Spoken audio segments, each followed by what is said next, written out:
ఇక కావ్యకైతే doctor phone చేస్తాడు. కావ్య ఉండి ఇలా అడుగుతూ ఉంటుంది. చెప్పండి డాక్టర్ అని అంటూ ఉంటుంది.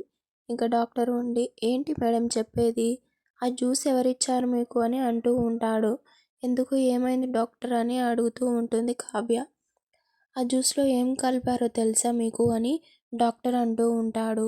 ఏం కలిపారు చెప్పండి అని కావ్య అడుగుతూ ఉంటుంది. ఆ జ్యూస్లో కలిపింది అబోషన్ టాబ్లెట్, మీకు అబోషన్ కావాలని టాబ్లెట్ కలిపారు అని డాక్టర్ అయితే చెప్తూ ఉంటాడు. ఇక డాక్టర్ చెప్పిన ఆ మాటకైతే కావ్య అయితే ఒక్కసారిగా షాక్ అవుతూ ఉంటుంది. ఇక కావ్య ఇలా అనుకుంటూ ఉంటుంది. ఆయనకు బిడ్డ పుట్టడం ఇష్టం లేకుంటే ఆయన నాకు ఆ టాబ్లెట్ కలిపిన జ్యూస్ ఎప్పుడో ఇచ్చేవాడు. కానీ ఎందుకు మళ్ళీ చేంజ్ చేసి నాకు నార్మల్ జ్యూస్ ఇచ్చాడు అని అనుకుంటూ ఉంటుంది. ఆయనకు నా కడుపులో బిడ్డ వద్దనడానికి కారణం ఆ డాక్టర్కి కూడా నిజం తెలిసి ఉంటుంది. ఆ డాక్టర్ని అడిగితే సరిపోతుంది అని ఇంకా కావ్య అయితే అనుకుంటూ ఉంటుంది. ఇక ఆ డాక్టర్ దగ్గరికైతే వెళ్దామని అనుకుంటూ ఉంటుంది కావ్య.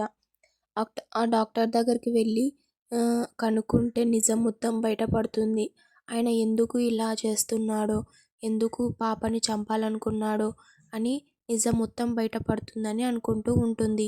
ఇక చూద్దాం నెక్స్ట్ ఎపిసోడ్లో ఏమవుతుందో. ప్లీజ్ అంతవరకు subscribe my channel for more videos.